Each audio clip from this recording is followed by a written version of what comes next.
Hey folks, Grant here, author of the Code of Traditional Archery book, founder of the Traditional Bowhunting App, and the Ethical Predator.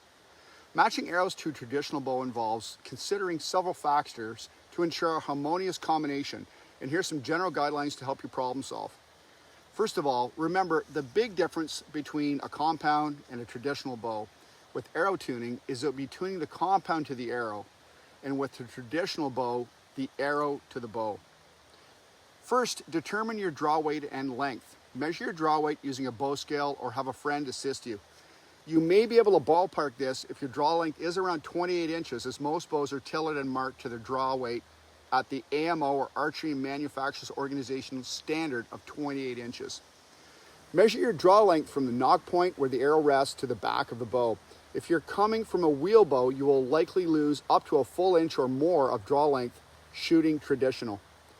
Number 2, choose the right arrow length. Traditional bows typically use arrows 1 to 2 inches longer than the draw length.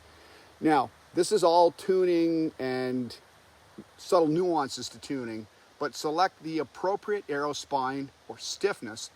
A lot of folks talk about FOC, front of center, or forward of center.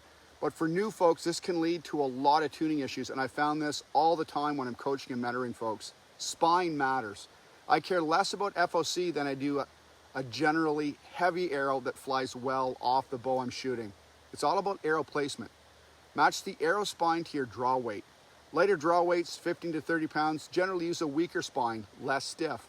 Heavier draw weights, 30 and 50 pounds plus, use a stronger spine, stiffer. 4, consider the arrow's diameter and material. Traditional archers can choose from a wide variety and selection of woods, aluminum, or carbon for arrow shafts, and each one has their own merits from quietness, weight, and durability.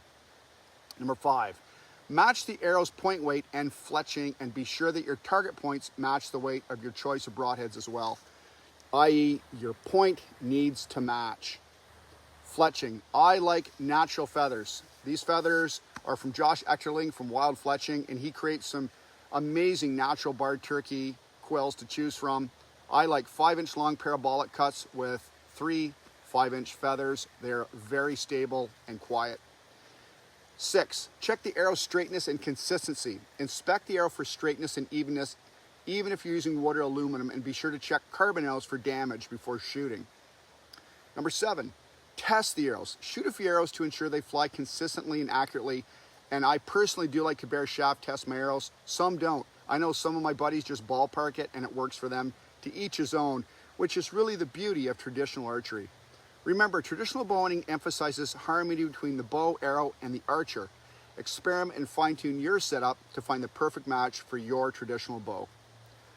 For more great tips, follow us and register for our free Ethical Predator newsletter delivered to your inbox weekly. You can find the link in our bio. Good shooting.